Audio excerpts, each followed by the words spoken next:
From the depths of antiquity, etched into the very foundations of sacred texts, emerge figures whose lifespans defy the very limits of human comprehension. Methuselah, a name synonymous with profound age, is said to have traversed the earthly plane for an astonishing 969 years, his existence spanning nearly a millennium, witnessing generations rise and fall like transient shadows, the dust of ages settling softly upon his path. Following in this lineage of patriarchs, Noah, the ark builder, reportedly endured for 950 years, his eyes having gazed upon a world both before and after the Great Deluge, an epochal shift in human history, his soul burdened with the weight of rebirth and survival. And Adam, the first man, according to these venerable biblical accounts, walked the earth for approximately 930 years, a near millennial journey that saw the dawn of humanity itself, a period almost unimaginable in its sheer, monumental scale, imbued with a profound sense of primordial wisdom and connection to a nascent world. For centuries, scholarly minds and critical thinkers have wrestled with these extraordinary claims, often proposing alternative interpretations to reconcile the seemingly impossible with the tangible reality of human mortality. A prevailing theory, frequently voiced in academic corridors and theological discussions, posits that these years were, in fact, not solar cycles as we understand them today, but rather lunar cycles, a measurement of months, bringing the celestial rhythms closer to our earthly reckoning. Under this reinterpretation, the seemingly mythical lifespans would dramatically shrink, transforming Methuselah's almost 1,000-year existence into a more conventional 80 years, aligning with a human lifespan that, while long, remains within the realm of biological possibility, reducing the wonder to mere arithmetic and stripping away the veil of divine exceptionalism. However, a closer examination of the very same ancient texts reveals a crucial detail, often overlooked in the rush to rationalize the miraculous.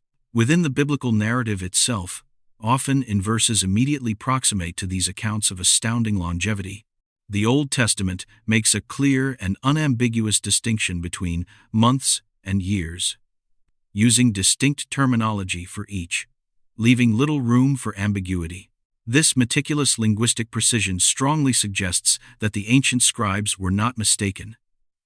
They were not conflating lunar cycles with solar years when recording these patriarchs' lives, nor were they using a different calendrical system that would alter the fundamental unit of time. Therefore, the emphatic declaration stands: 969 years for Methuselah, a figure who outlived all others; 950 years for Noah, the progenitor of a new world; and 930 years for Adam, the very genesis of mankind. These are not mere poetic exaggerations or symbolic figures, but stated durations of existence, as profound and unsettling as they are explicit. And what of us, the humans of today, dwelling in our comparatively brief spans of time? Well, according to the same biblical narrative, following the cataclysmic event of the Great Flood, the human lifespan was recalibrated, reduced to the more familiar limits we experience in our modern age, a decree that seemingly set the immutable boundaries for all who followed. Yet, whispers persist, and records hint at a tantalizing anomaly. It appears that someone, a solitary figure, somehow managed to escape this newly imposed mandate, slipping through the temporal net that bound the rest of humanity. This enigmatic individual, this character who defied the very laws of life and time as we know them, is the subject of our exploration today. A deep dive into the story of a man who danced with eternity. The concept of immortality itself, that boundless continuation of life, is not, in its purest form, an impossibility. No, it is not merely a fantasy confined to ancient myths or science fiction novels. It demonstrably exists. A tangible reality within the intricate tapestry of life on Earth. The catch, however, is that this unique, seemingly immortal existence is currently attributed to a single, humble organism.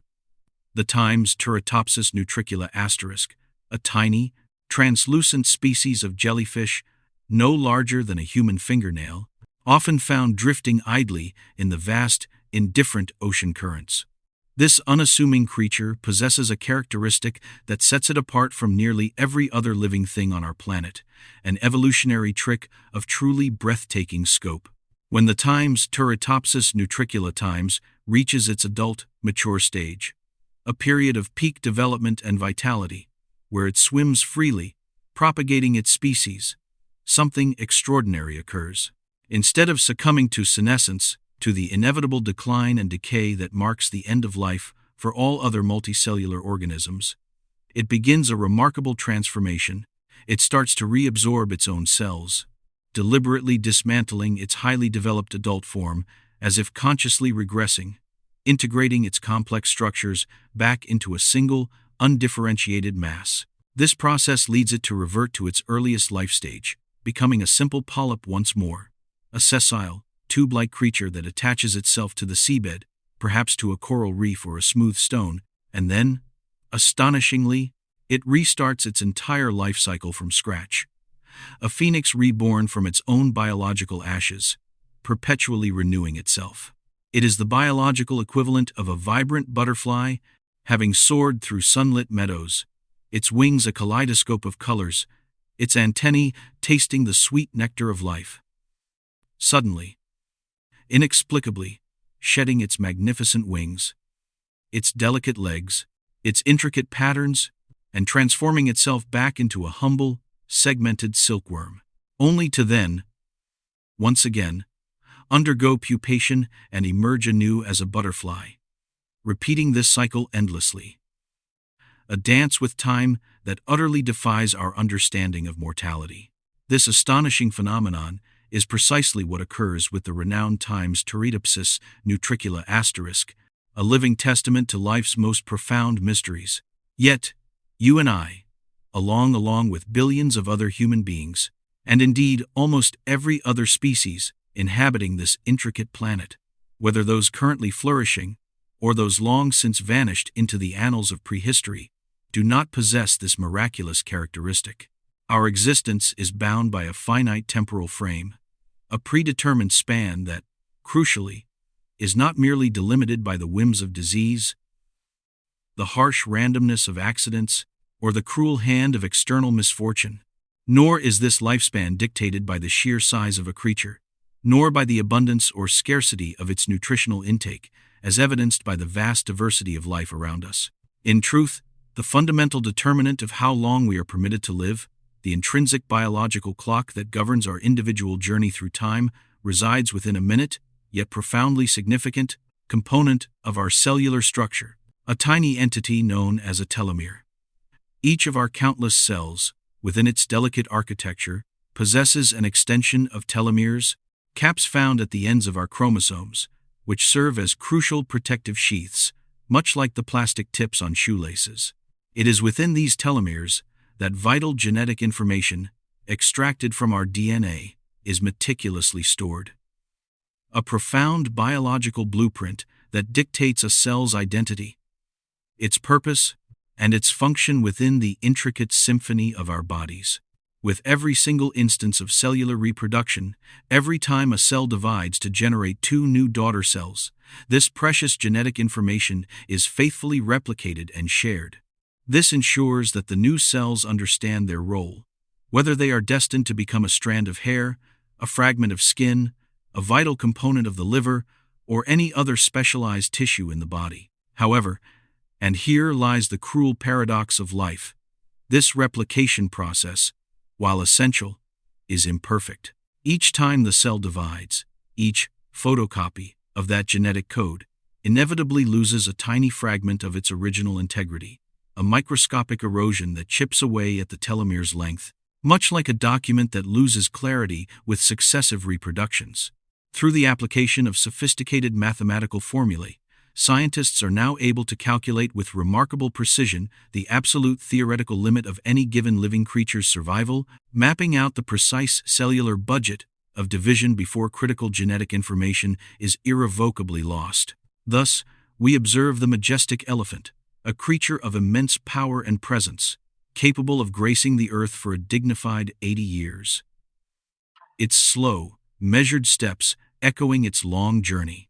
In stark contrast, the diminutive mouse, a creature of rapid metabolism and fleeting moments, lives a brief existence, barely 2 years long.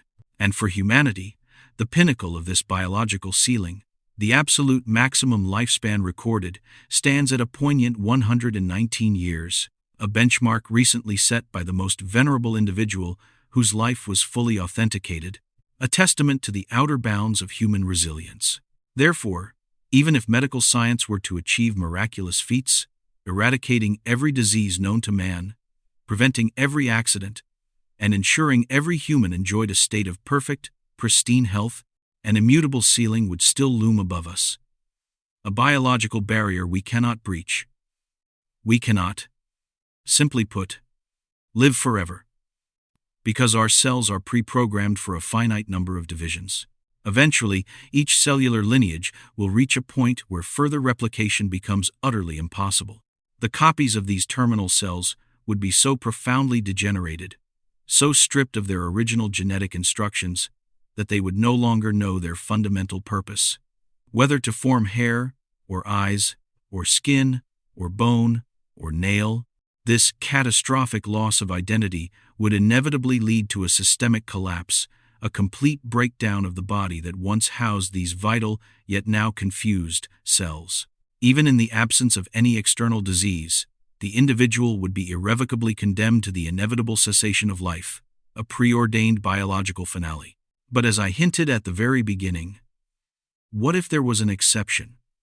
What if, against all biological and philosophical odds, someone did escape this universal mandate?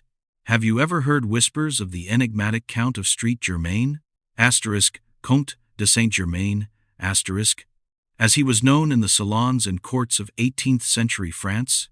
Indeed, it is highly probable that you have. Even today, the vast digital tapestries of esoteric websites and spiritual communities are replete with countless articles and fervent discussions surrounding the figure of Saint Germain, often hailed as an ascended master, a being of profound wisdom and spiritual elevation.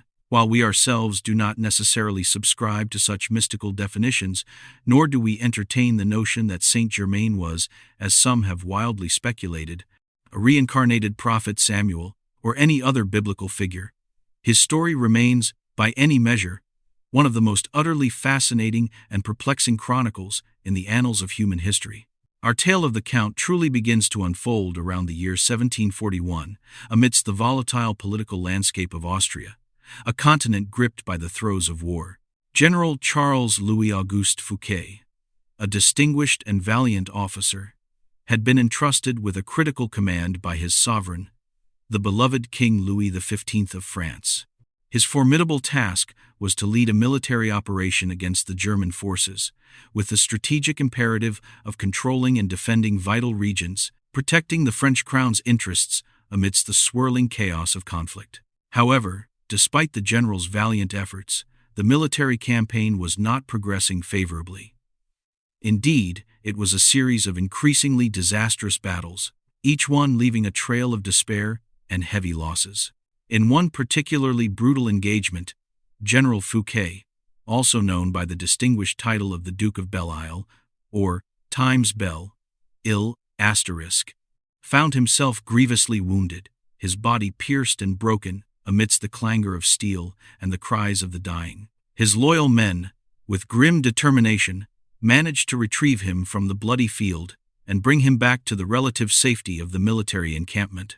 There, in the dim light of a field tent, he lay agonizing, his consciousness clinging tenuously to life, acutely aware of the searing pain and the grim certainty of his impending demise. The attending physicians, their faces etched with professional despair, huddled around him, their limited knowledge and crude instruments offering little solace. They knew, with a chilling certainty, that this esteemed officer was on the precipice of death.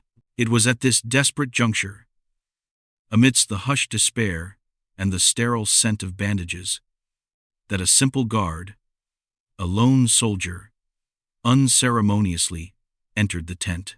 He sought to speak with the head physician, his demeanor urgent despite the gravity of the scene. The physician, a man accustomed to the hierarchies of the age, and perhaps a touch arrogant in his authority, responded with a clear, dismissive tone, a despotic wave of his hand, ordering the lowly soldier not to interrupt such a critical moment.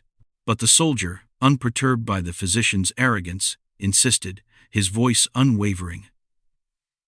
"There is a man," he declared, "who claims he possesses the power to save the general."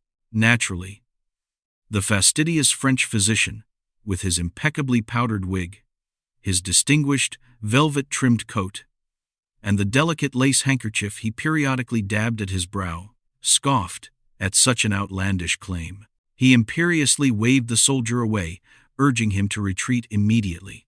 Yet, the soldier, embodying an unusual tenacity, persisted. He argued that the general, a man of profound courage and leadership, deserved every possible chance at life. However improbable the offer, General Fouquet, despite his high rank and close proximity to the king, was renowned for his egalitarian spirit, a leader who genuinely connected with his soldiers, earning their deep respect and loyalty. Hearing the desperate plea from his injured cot, he managed a weak gesture, signaling for the man to be brought forth. As the guard approached the general's bedside, he explained the strange circumstances. A peculiar spy had been captured earlier. An individual who, despite his unknown origins and secretive nature, had conveyed a message claiming he could not only heal the general but also preserve his life. The physician, ever the skeptic, immediately dismissed the offer as a dangerous ruse, perhaps a ploy by an enemy assassin masquerading as a healer, intent on ensuring the general's demise rather than his recovery. Yet, in a defiant act of desperation, the general, his voice a mere rasp, made another gesture, signaling for the man to be brought in regardless. He reasoned, with a grim clarity, that he was going to die anyway. What further harm could befall him? When the mysterious stranger finally appeared, he presented a curious figure, a man seemingly in his early to mid-40s, perhaps 40 or 45 years of age. He was not strikingly handsome or overtly charismatic. Indeed, he possessed a somewhat plain, even slightly unkempt appearance, despite the undeniable elegance of his clothing, which hinted at a deeper, unadvertised wealth. His attire was finely tailored, meticulously detailed, and he was conspicuously adorned with a profusion of rich jewels, glinting subtly in the dim tent light. His capture had been equally perplexing. He had been found traveling alone in a solitary carriage, his origins and destination shrouded in an impenetrable veil of secrecy. He had steadfastly refused to reveal his true identity, his purpose, or his destination to his captors. The only words he had uttered, with an unnerving conviction, were his repeated assertions that he alone could save the general. His initial impression was far from awe-inspiring, lacking the gravitas one might expect from a miracle worker. But when pressed on how times he intended to achieve this impossible feat, he confidently declared that within his traveling equipage, still secured within his carriage, lay a special brewing, a unique, potent medicine that, he assured them, would bring about the general's salvation. The physician, a flicker of professional curiosity overriding his disdain, pressed him further, demanding, "My lord, what manner of medicine is this?" To which the mysterious man replied with an enigmatic smile, "It is an ancient Persian remedy. It will surely aid him." For reasons unknown, a spark of trust ignited within the gravely injured general. He nodded, urging them to retrieve the promised cure. True to his word, his men brought in a small, exquisitely crafted wooden box. From within its depths, the stranger carefully extracted a delicate, small cup and an even tinier, ornate glass bottle. With a practiced hand, he poured a few precious drops from the bottle into the cup, mixing them with a measure of water. This concoction he then offered to the general, who, with immense effort, his body racked with pain and weakness, managed to drink the life-giving liquid. The cool water, mixed with the strange elixir, a fleeting comfort against the agony. After this, he simply fell into a deep, profound sleep. All present, their breaths held tight with apprehension, fully expected him to pass away in the quiet of the night. Yet, to their utter astonishment, the following morning, the general was not only awake but, incredibly, he was hungry. A flurry of activity erupted in the tent as everyone rushed to attend to him, servants and soldiers scurrying to fulfill his simple request for food. By the afternoon, the very same man who just hours earlier had been riddled with multiple wounds and teetering on the brink of death, was now sitting upright in his bed, his eyes clear and sharp. With a renewed vigor, he was already attempting to direct the ongoing battle, issuing instructions, strategizing to rally his men, and orchestrating the recovery of their positions. The physician, utterly bewildered, could only stare in a state of profound disbelief, his conventional medical understanding shattered. Finally, the general, his memory now fully restored, recalled the unassuming yet extraordinary individual who had saved him, and immediately summoned the man whose appearance had been anything but impressive. When the supposed spy presented himself, he addressed the general in impeccable, fluent French, his voice calm and cultured. The general, still reeling from his miraculous recovery, inquired as to his identity. With a slight bow, the man replied, "I am the Count of Street, Germain." Pressed further about his presence in such a dangerous place, he offered a vague explanation. "I was returning from one destination to another, conveying a dispatch, when I was unexpectedly captured." When asked directly if he was a spy, he responded simply, "No, I am not." Their conversation, however, soon delved into deeper matters. The Count, this man who still appeared to be in his mid-40s, began to confide in the general, offering astute observations about the ongoing military campaign. He spoke with uncanny prescience about certain tactical situations that could be improved and others that held the potential for catastrophic deterioration. The two men, the decorated general and the enigmatic Count, found themselves immersed in a detailed discussion of military strategy, an unlikely partnership forged in the crucible of war. To the utter horror of the general's seasoned advisors, they reached a consensus on a series of complex troop movements, a plan dictated by a complete stranger, a supposed spy.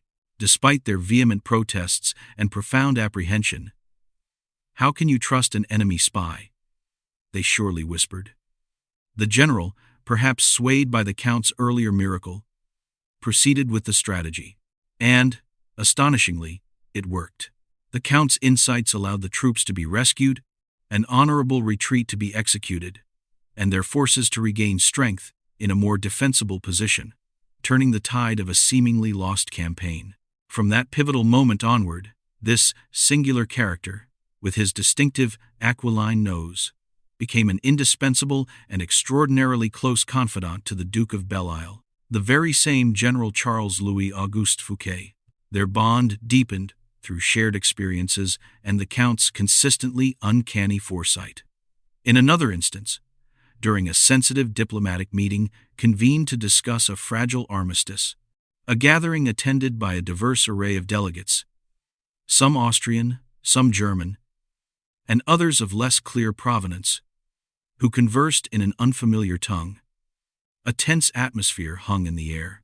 Suddenly, this remarkable gentleman, who had introduced himself as the Count of Street, Germain, leaned conspiratorially towards the general, whispering a stark warning into his ear. "Beware, they are conspiring." The general, sensing the urgency in the Count's low tone, discreetly requested a moment to refresh himself, withdrawing from the tense negotiations. Once alone, the Count, or rather, the self-proclaimed Count, confidently revealed that the two delegates speaking in Ottoman Turkish were, at that very moment, plotting to undermine the discussions and ultimately betray their cause. The general was profoundly astonished, his mind racing to process this revelation. After the meeting concluded, with the diplomatic dance having played out, he later sought out the Count and, in a mixture of awe and disbelief, demanded to know how he possessed such secret knowledge.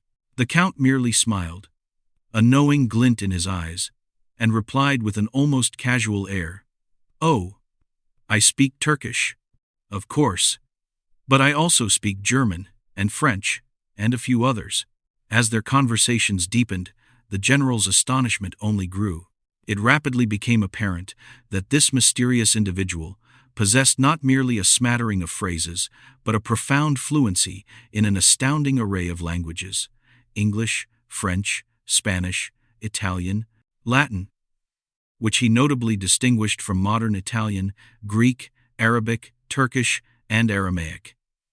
He could also read and speak Sanskrit with remarkable proficiency. The sheer breadth of his linguistic mastery was mind-boggling, suggesting a life spent traversing vast continents and immersing himself in myriad cultures across the known world.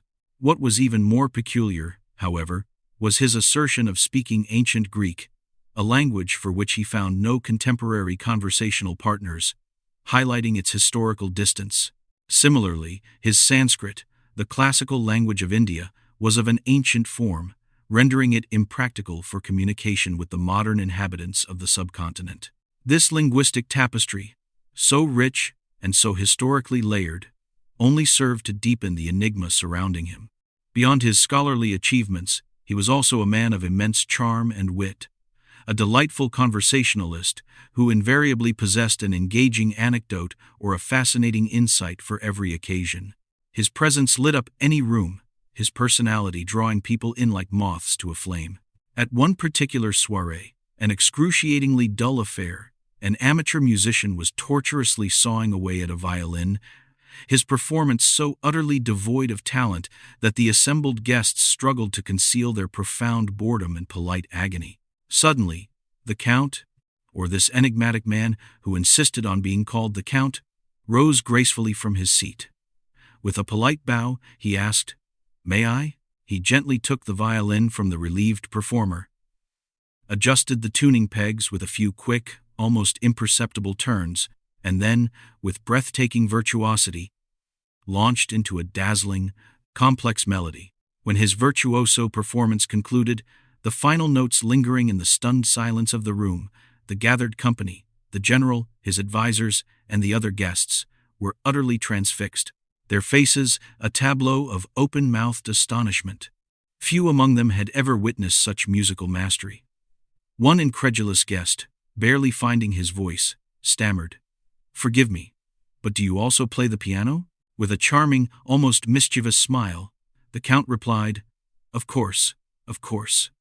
He then glided to the piano and, with his hands seemingly floating above the keys, performed a series of compositions that none in the room had ever heard before. These pieces, while bearing an uncanny resemblance to certain classical masterpieces yet to be composed, were utterly unknown, delivered with an almost divine providence, leaving his audience spellbound and utterly bewildered by his inexplicable talent. During the course of these dazzling displays, another guest, intrigued by his musical flair and exotic knowledge, approached him and tentatively inquired, "Forgive me, but have you ever been to Persia?" The Count chuckled softly, a rich, knowing sound. "Indeed," he replied, "I was there quite recently, a mere couple of years ago, and spent a considerable time at the court of the Shah of Persia. I recall him fondly, and he, I believe, remembers me." The guest, making a swift yet mistaken connection, exclaimed, "Ah, then you are the Shah's jeweler." The Count again laughed, a deeper, more resonant sound this time. No, my dear sir, you misunderstand. I merely commercialized some of his fine jewels and perhaps taught him a few things about their craft. I am not, however, a jeweler myself." Yet, the conversation, fueled by the Count's effortless charm and profound knowledge, would inevitably turn to other, even more startling revelations, rendering his presence even more conspicuous and his identity even more shrouded in captivating mystery. His astonishing command of virtually every subject under the sun became an increasingly prominent feature of his persona. In a subsequent gathering, this time attended by one of the most distinguished and learned members of the ecclesiastical hierarchy, the discussion inevitably gravitated towards the Council of Nicaea, the pivotal ecumenical council, held in 325 A.D., you might recall its historical significance, as several erudite religious scholars engaged in a spirited, yet somewhat repetitive, debate about the finer points of the council's decrees. The Count, this perpetual man of 45, with his distinctive aquiline nose, visibly grew impatient. He finally interjected, gently but firmly correcting them all, stating that their interpretation of what had been said was fundamentally flawed. With a certain delicate precision, he further elaborated. It seems you have not fully grasped the true message of the proceedings. As the discussion progressed, an increasingly startling detail became undeniable. The Count seemed to speak of the Council of Nicaea not as a historian recounting ancient facts, but as if he had been personally present, a living witness to its solemn deliberations. He recounted 2 or 3 specific, obscure details, minute intricacies that were known to only a handful of the most specialized scholars of the era. He even, to the profound astonishment of all present, named several of the 12 church fathers who had attended the council, individuals whose very names had been lost to common memory, though they appeared in the famous historical painting of the event. The Council of Nicaea had taken place well over 1400 years prior, at least 1450 years, if not more, to be precise. Yet, he debated with the Church's most esteemed academics, calling out the names of the attendees as if they were his contemporaries. The astonishment surrounding the Count's identity and nature grew exponentially, reaching a crescendo of bewildering speculation. One fine day, the general, his trusted friend, and the Duke of Belle Isle returned to France, to the glittering, perfumed, and utterly artificial court of King Louis XV. You are surely familiar with its excesses: the towering powdered wigs, the delicate lace handkerchiefs, the high-heeled shoes, the elaborately painted faces, and the clouds of expensive perfume that perpetually hung in the air. The Count of Germain, ever the chameleon, was no exception to this exquisite pageantry. When he arrived in that opulent environment, amidst the intricate web of courtly intrigues and dazzling social events, he immediately became the undisputed star. He moved with an effortless grace, his small, elegant shoes, incidentally, famously encrusted with sparkling diamonds, not just paste, but genuine, brilliant diamonds. His attire was always of the most exquisite quality, the epitome of high fashion, invariably adorned with intricate details of the finest gemstones and shimmering gold threads, a clear, undeniable testament to his immense wealth. When he walked through the Parisian streets, he did so with an air of immense times, a pervasive aura of wealth and distinction that commanded immediate attention. People would approach him, bowing respectfully, eager to offer their salutations, drawn to his undeniable charisma. The profound problem, however, was that absolutely no one knew where he had come from. Everyone knew times of times, Saint Germain, the locality, but this man, this dazzling count, was clearly not from there. So, from whence did he spring?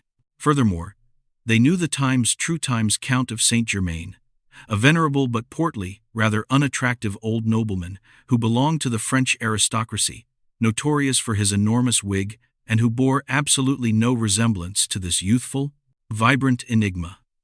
Some even insisted, perhaps due to his aquiline nose and clear eyes, that he had a vaguely Jewish appearance. Several undeniable facts, however, quickly became clear about this man of mystery. Firstly, he was immensely, staggeringly wealthy, possessing a fortune that seemed inexhaustible. The conundrum was that no one knew where he kept this vast sum of money, nor in which bank, if any, it was deposited. Secondly, his profession remained equally obscure. It was never clear exactly what he did for a living, for he always carried vast quantities of money with him, not in the form of paper currency, which was still a relatively new concept, but in solid gold and precious gemstones, a highly unusual practice for the time. And perhaps, most perplexing of all, nobody knew precisely where he had been born, or even his true given name. Everyone addressed him simply as Count, but his baptismal name, his familial lineage, remained an absolute blank. But the peculiarities did not end there. Another exceptionally strange detail contributed to his legendary mystique. When the Count, who quickly amassed a wide circle of friends due to his captivating personality, extended invitations to his soirees, they were invariably breathtakingly lavish affairs. He would host magnificent feasts and parties attended by the very cream of Parisian society during the reign of Louis XV, elegant men in their finest silks, and women in their spectacular, voluminous gowns, their delicate fans fluttering through the perfumed air. He would pay for everything, sparing no expense. Yet, throughout these grand celebrations, he was never once observed to partake of a single bite of food or to sip any alcoholic beverage. At most, he might occasionally be seen taking a small sip of mineral water, but never did he indulge in the rich delicacies or fine wines that flowed so freely. Despite his abstinence, when it came to laughter, song, and engaging in all manner of social merriment, he was simply superb, his joyful energy infectious and seemingly inexhaustible. His unique habits, naturally, drew immense attention and fueled countless rumors. It became evident that whatever subject arose in conversation, he possessed an almost superhuman capacity to engage and respond. His knowledge seemingly boundless. Whispers of his genius circulated throughout the court, multiplying with each passing day. And then, quite often, someone would approach him and begin to speak in an obscure, unfamiliar tongue, only for the Count to respond fluidly in the very same language, not merely with a few polite phrases, but sustaining a full, complex conversation. On one memorable occasion, as he was, as usual, surrounded by a throng of admirers, all engaged in animated discussion and posing a multitude of questions, he found himself conversing with a man of Jewish origin. To the utter astonishment of all within earshot, their conversation, which quickly deepened into an erudite debate, was conducted entirely in Aramaic.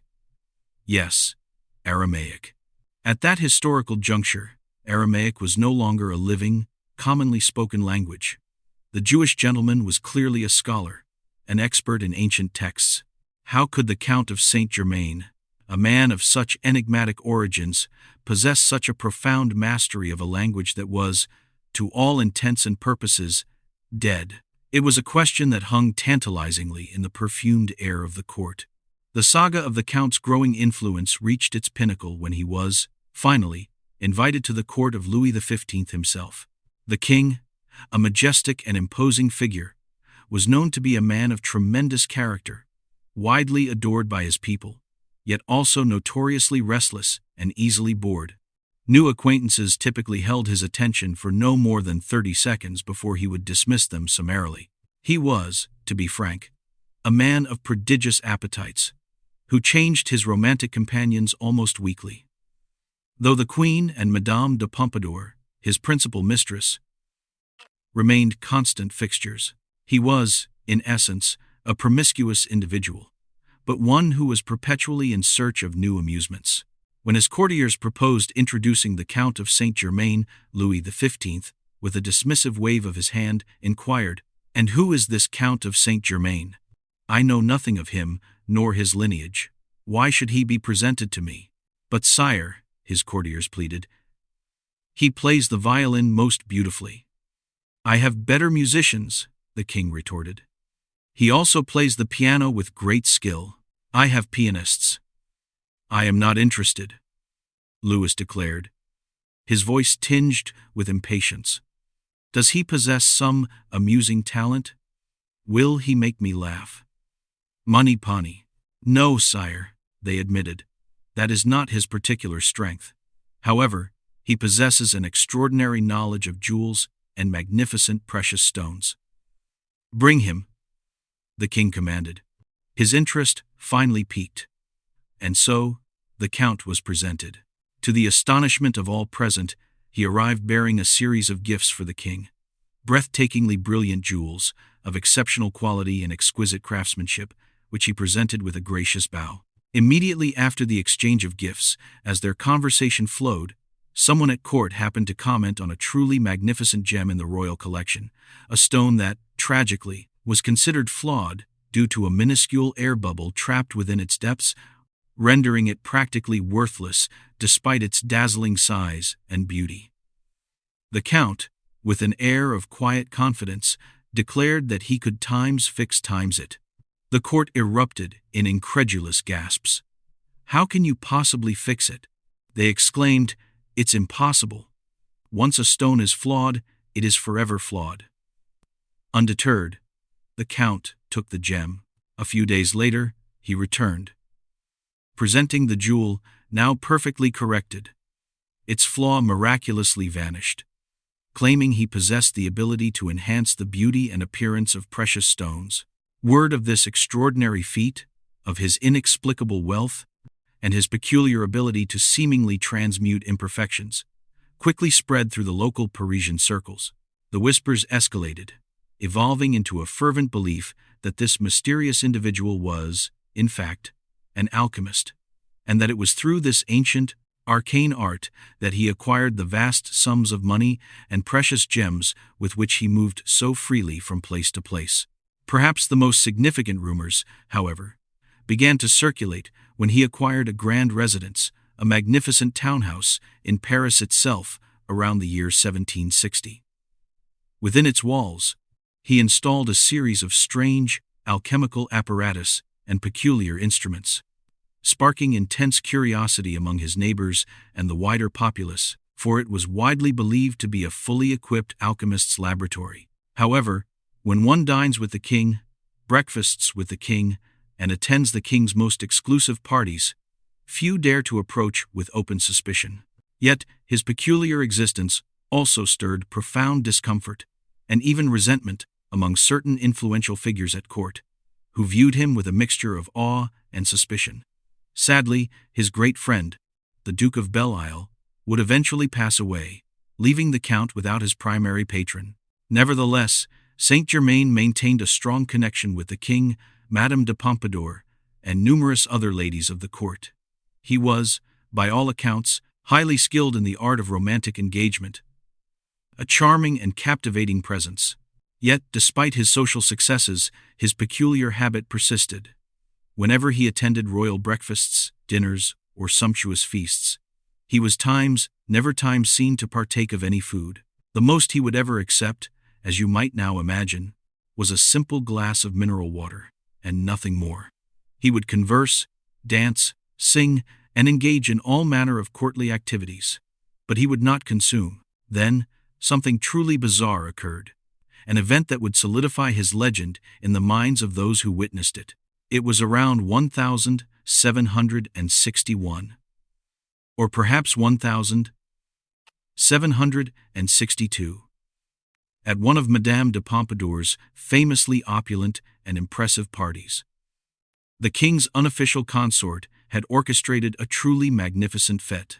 Among the glittering array of distinguished guests was a renowned elderly baroness, or perhaps a countess. History remains a little fuzzy on her precise title, a Madame von Georgi, or Bondi. She had attended the celebration specifically to satisfy her intense curiosity about the enigmatic Count of Germain. As the evening wore on, the two eventually found themselves face to face. They exchanged polite greetings, and the Baroness, a woman of impeccable social standing, courteously inquired after the Count's father, asking how he was and what had become of him. The Count regarded her with a knowing, almost mischievous glint in his eye, as several curious courtiers began to subtly draw nearer, eager to catch the latest morsel of Parisian gossip, for such was the culture of Louis XV's France. The elderly countess, undeterred by the Count's inscrutable gaze, continued, "It is quite extraordinary, the striking resemblance you bear to your father." And then she explained, "Because, you see, I knew him. I met your father way back in 1710. Now, let us not lose sight of a critical detail. We are currently in 1761, or 1762, and the man standing before her, the Count of Germain, appeared to be no older than 40 or 45 years of age. The Countess, seated and visibly very old, spoke of having known his father more than 50 years prior, in 1710, and marveled at the uncanny likeness. The Count, with that same peculiar, knowing smile, then asked her, "And how, pray tell, did that come to pass?" She recounted, "I was in Venice, at a gathering, and had the distinct pleasure of meeting your esteemed father." "What, pray tell, became of him?" The Count's eyes sparkled with amusement as he leaned in slightly, his voice soft. "Ah, yes. If you recall well, he was indeed very much like me. In fact, if my memory serves me, and seeing you now, he must have been precisely the same age as I am at this very moment." A chill began to creep down the Countess's spine. Her initial cordiality slowly dissolved into a rising tide of nervousness as a horrifying realization dawned upon her. She was not speaking to the son, but to the very same individual she had conversed with some 50 years ago in Venice. And he looked exactly the same age. That impeccably dressed man, in his fine, jeweled attire, his perfectly coiffed wig, turned to her, and with a conspiratorial wink, softly murmured, "Quite a night that was, wasn't it?" The Countess, overcome with shock and a sudden faintness, began to fan herself frantically with her delicate fan, struggling to regain her composure. As the Count, unfazed, smoothly rejoined the ongoing conversation as if nothing untoward had happened. This woman would later convey her profound distress to Madame de Pompadour, gravely insisting that something was terribly amiss, for she had unequivocally met that very same man times over 5 decades ago, and he had appeared precisely the same age then as he did now. Madame de Pompadour, though initially dismissive and eager to continue the festivities, found the account deeply unsettling, and it lingered in her mind. The enigma surrounding Saint Germain only intensified, turning into a veritable sensation. He appeared everywhere, a constant fixture in high society. Yet the fundamental questions remained unanswered. Where did he come from? Who were his parents? Where was he born? What was the source of his inexhaustible wealth? Was he a spy, a traitor, an incredibly elaborate liar, a masterful charlatan who had duped them all? These questions hung heavy in the air, fueling intense speculation and, inevitably, suspicion. More than one influential figure at court considered apprehending him, convinced that his inexplicable presence posed a danger, not just to the crown, but to the very fabric of France itself. Indeed, on one occasion, he was actually arrested, accused of espionage, theft, or some other nebulous crime. Yet, the king himself, Louis XV, swiftly ordered his release, and the Count returned to his enigmatic life, his immunity seemingly divinely sanctioned. However, when Louis XV eventually passed away, harbored no particular affection for the Count.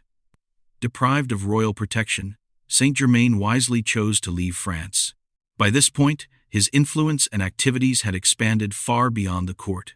He had been present at crucial diplomatic negotiations, had traveled to England representing King Louis XV, and had even been sighted in The Hague, in Holland, among many other places. And on each of these journeys, in each new location, strange occurrences continued to follow him. At one point, while in The Hague, during a diplomatic conference, someone recognized him with that chilling, familiar sense of recognition, the man who never aged. It was during these same conferences in The Hague that he had a fateful encounter with Giacomo Casanova. Yes, the Times legendary Casanova, the archetypal seducer and conqueror of hearts throughout history. Casanova, a man of immense ego and vanity, harbored a particular aversion to the Count, perhaps fueled by professional jealousy or a shared romantic rivalry at some prior court. He meticulously attempted to steer their conversation towards topics that would expose Saint Germain as a fraud, even making a subtle, mocking jest about his supposed alchemical ability to transform diamonds.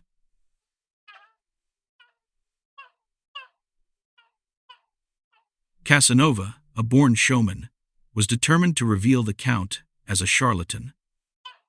a man he clearly loathed. However, in the midst of this tense exchange, following a day of diplomatic discussions, an elderly man of very advanced age, clad in exotic, Eastern-style robes and wearing a turban adorned with a large, striking gemstone on his forehead, approached and abruptly silenced Casanova. "You do not know with whom you are speaking," the old man declared, his voice firm.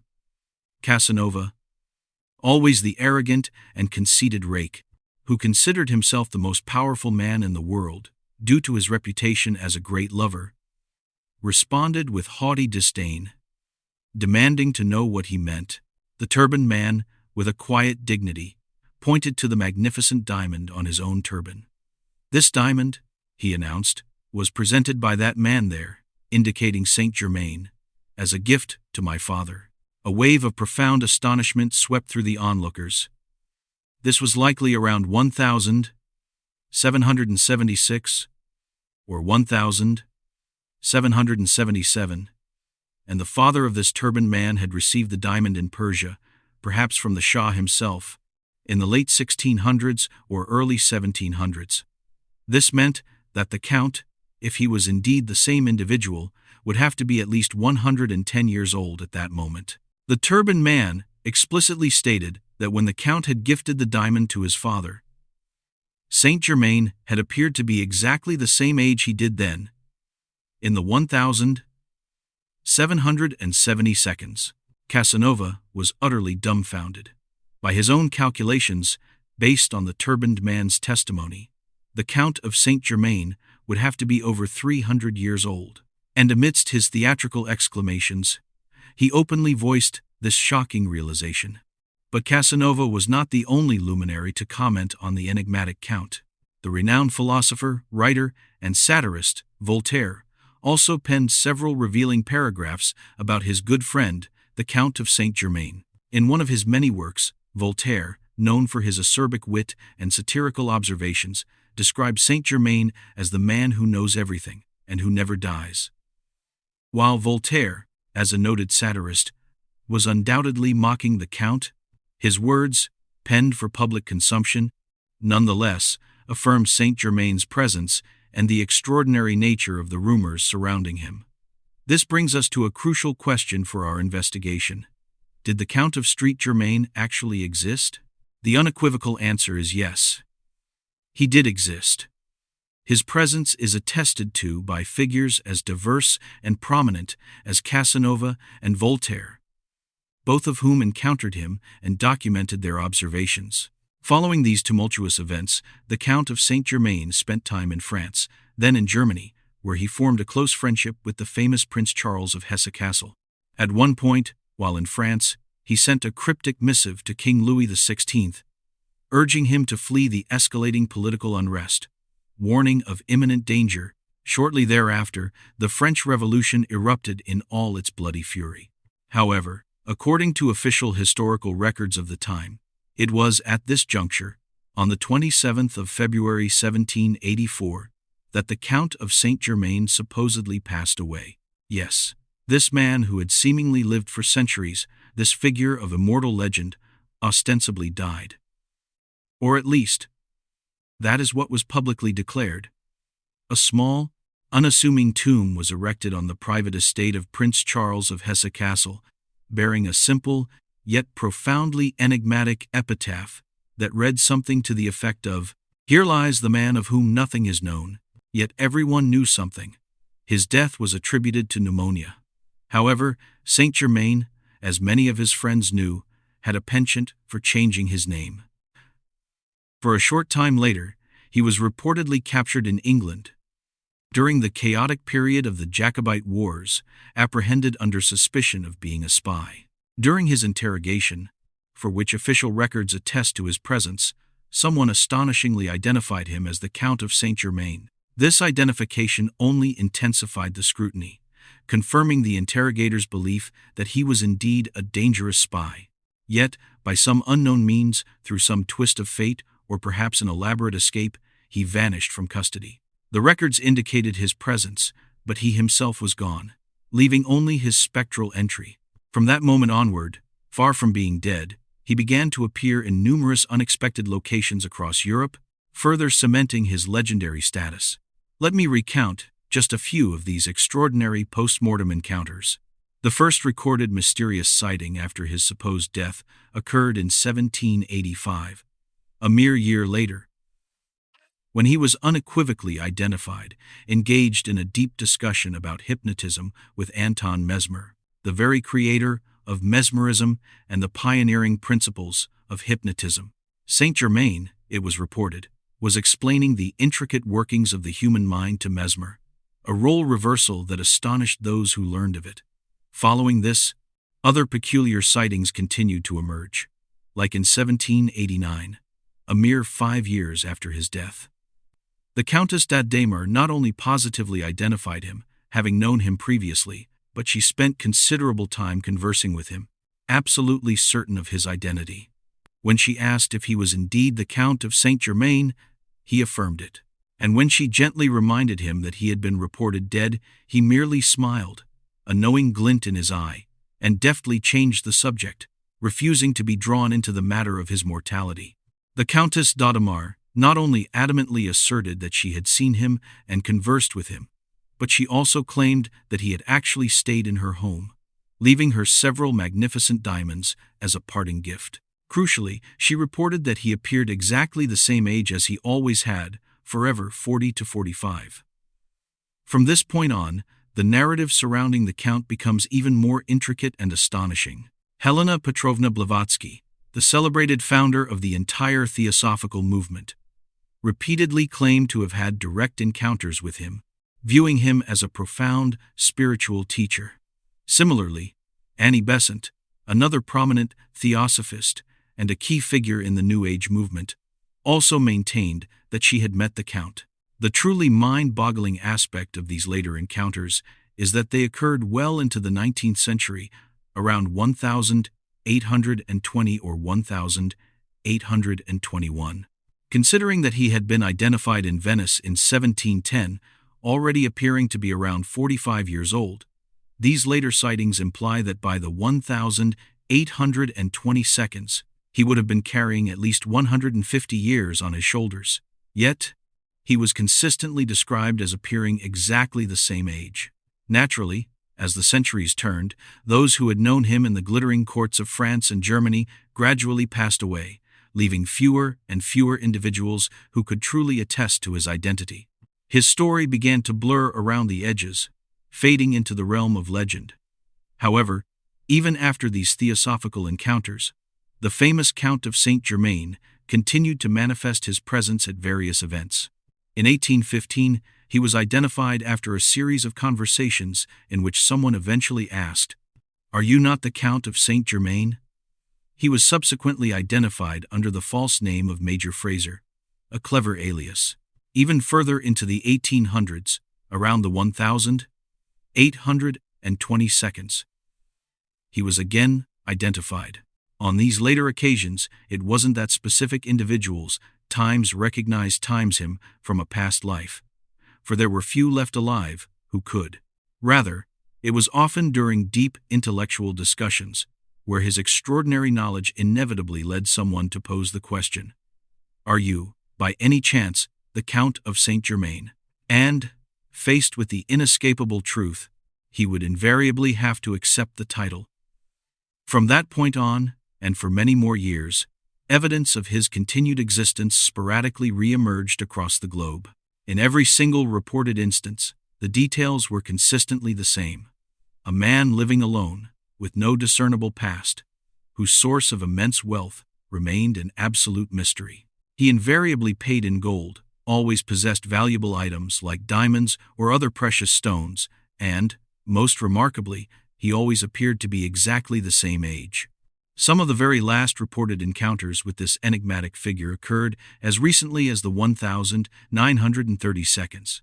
A celebrated singer of that era, whose name has been deliberately obscured, dedicated one of her photographs to the Count of Saint Germain, inscribing it with the tender words, "With all my affection for the Count of Saint Germain, thank you for all your good advice and your kindness." This was not a dedication to a utopian ideal, nor to some ethereal, mystical figure. It was addressed to a flesh and blood man, a man who frequently visited her, who openly enjoyed her songs, who bestowed upon her costly gifts, and who, to her eyes, appeared to be in his prime, around 40 or 45 years old. He possessed that distinctive aquiline nose and a general appearance that some likened to a man of Jewish origin. He was not an outwardly impressive man, save for his inexplicable wealth and, of course, his seemingly boundless knowledge of absolutely everything. This implied that he had been present through the 17th, 18th, 19th, and was still actively present in the 20th century. A temporal span spanning at least 3 centuries. Now, many profound questions naturally arise from this astonishing chronicle. The first, and most obvious, is, did he truly exist? As we've established, yes, he unequivocally did. The second, more complex query is, from whence did he truly come? According to his own testimony, a confession he reportedly shared with Prince Charles of Hesse-Kassel on his deathbed, he claimed to be the son of a Transylvanian prince, born in 1690. He asserted his true identity as Francis Rakoczy, the son of a monarch who, incidentally, was a prominent member of one of the great ancient lodges, founded in 1430. The problem with this assertion, however, is that he had a well-known habit of fabricating various aspects of his past, making it difficult for anyone to truly believe him. And there's a fundamental contradiction. If he was born in 1690, he would have been barely 20 years old when he was identified in Venice in 1710, where he appeared to be 45. Furthermore, the testimony of the Persian prince, many years later, who identified Saint Germain as the man who gifted the diamond to his father in the late 1600s, described him as already being 45 years old then. It is impossible for him to have been the actual Prince Francis of Transylvania, let alone his son. The true source of his origin remains, therefore, profoundly enigmatic. But beyond the question of his birth, why would anyone even conceive of him as immortal? And here we delve into another layer of legend. In the 11th century, when the Crusader knights returned, often defeated and disillusioned, to England, they brought with them astonishing tales. They claimed to have encountered a man in the Holy Land who had lived for an impossibly long time. Do not lose sight of this timeline. The 11th century, around the year 1100. These battle-hardened crusaders, returning from their arduous pilgrimage, spoke of a man who recounted having stood by Jesus Christ himself, and who described having received a terrible curse. This, of course, was their time's interpretation. And from this seed of a story, the legend of the Wandering Jew began to grow, spreading like wildfire through medieval Europe. According to this widespread legend of the Wandering Jew, the pivotal event occurred as Jesus Christ, burdened by the weight of the cross, paused for a moment at the doorway of a shoemaker's house.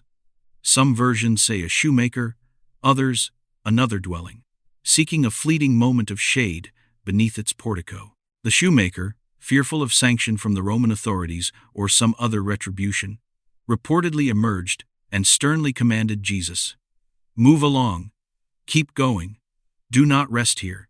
To which Jesus, in a solemn and prophetic voice, is said to have replied, "I will continue on my path, and at the end of the day, I will rest. But you shall continue to walk, forever, until I return." In essence, he cursed the man to an eternal, restless existence, never to know death, but to wander the earth perpetually. Therefore, drawing from the strange and compelling accounts of these returning crusaders, who knew this figure as Cartaphilus or Ahasverus, the Wandering Jew, it becomes possible to infer that the Count of Saint Germain might well be this very same cursed individual. And why is such an inference made? Simply put, because immortal men do not exist. It is a biological impossibility. Our telomeres, those internal clocks within our cells, dictate that our absolute maximum potential lifespan terminates around 110 years. Beyond this, our bodies are no longer viable, with only a few honorable exceptions reaching 119 years. The vast majority of humanity, cannot survive beyond this predetermined biological limit. Yet, the Count of Saint Germain, according to the myriad preserved testimonies of those who encountered him, people who had no reason to exaggerate, would have lived for at least 300 years. This shatters the fundamental possibility of him being a normal human being and, consequently, elevates him to the status of an immortal. Within the realm of mystery and the unexplained, two primary options emerge to explain his existence. One, that he was a vampire. The Transylvanian connection, his nocturnal habits, and his perpetual youth certainly lend themselves to this chilling possibility. The other, and arguably more compelling, option is that he was the wandering Jew. This theory is even more intriguing because, according to legend, the wandering Jew is the only times human being explicitly cursed by Christ to wander eternally. If there is only one individual condemned to endless wandering, and we have found a figure who lived at least 3 times longer than any human could possibly expect, and there can only be one such being, then a logical deduction leads us to conclude they are one and the same. Hence, the persistent and often repeated assertion that the Count of Saint Germain is, in fact, the legendary wandering Jew. And no, by the way, it is not that English actor who became famous in the 1970 seconds. Unfortunately, there was a striking physical resemblance between the popular image of Saint Germain and this British actor, which fueled many theories. But the reality is that the poor man eventually aged and, tragically, took his own life. Nevertheless, the profound questions remain. How much of this is pure legend? How much is mere myth? How much has been exaggerated about a figure truly known by only a select few? The persona of Saint Germain has also been greatly popularized in certain esoteric circles, as mentioned, particularly by Blavatsky and Annie Besant, who elevated him to the status of an ascended master, a highly evolved being of consciousness. Some even propose that he represents successive incarnations of ancient prophets and other spiritual luminaries, making the entire narrative incredibly complex to decipher. Historically, the trail of the Count goes cold in the early 19th century, save for that strange, compelling photograph from the 1930 seconds, bearing the singer's heartfelt dedication. If he truly continues to exist, then he is surely still among us, somewhere, patiently awaiting the end of times. For, according to the legend of the wandering Jew, his eternal wandering will cease only when the world itself reaches its ultimate conclusion. And it is worth noting that the Count of Saint Germain was, by all accounts, exceptionally fond of traveling, of moving through all corners of the earth. So, to summarize, we have a man who spoke 7 or 8 languages, some of them practically extinct. He possessed incredible, seemingly impossible knowledge, was perpetually wealthy, always paying in gold, and always times appeared to be exactly the same age, as if perpetually frozen in his early to mid-40s. What would you conclude? Is it fantasy? Or is it a profound, unsettling legend? I cannot answer that question for you. But I, for one, remain utterly captivated by the extraordinary story of the Count of Saint Germain. Gracias por acompañarme en este viaje a través de la historia. Si este video te gustó, regálame un like, suscríbete y activa la campanita para no perderte las próximas biografías. Tu apoyo ayuda muchísimo a que sigamos contando estas historias que merecen ser recordadas. Nos vemos en el próximo capítulo.